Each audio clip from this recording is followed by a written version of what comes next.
Mabong honey. Tayo lang natin, Papi, para mag-active na tayo. Papi Galang nanganak na. Nag-trending ang video kung saan nanganak si Papi Galang sa bahay ng Toro family.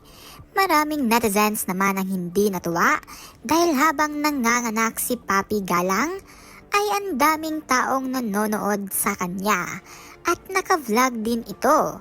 Sabi pa ng isang netizens, ay si Vince kala mo siya ang asawa. Siya pa mismo ang nasa harap ni Papi Galang habang yung tunay na asawa ay nasa likod lang at hinahayaan.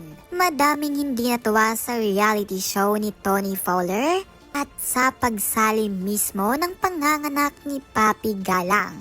At hindi ito ay kinatuwa ng mga netizens dahil bakit madaming lalaki ang nanood habang nanganganak si Papi Galang. Kaya ito ang naging comment ng mga netizens. Next time, Papi, pwede ka na po lumabas na nakahubad kahit nasa bahay.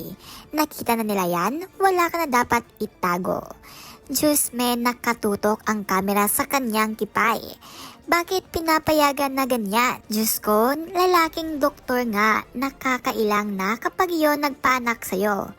Kaso dito pati cameraman tsaka si Vince, kitang-kita at nakaharap pa. Hindi na nagpadala sa ospital si Papi Galang dahil aniya ay ayaw niyang maranasan ang nangyari ng mga anak siya sa pangalawang anak. Kinailangan kasi niyang pigilan ang panganganak habang bumabiyahe sila papuntang ospital. Kaya sa pinakabagong episode ng reality show ay naipakita nila ang panganganak ni Papi sa bahay ni Tony Fowler sa pamamagitan ng water birth.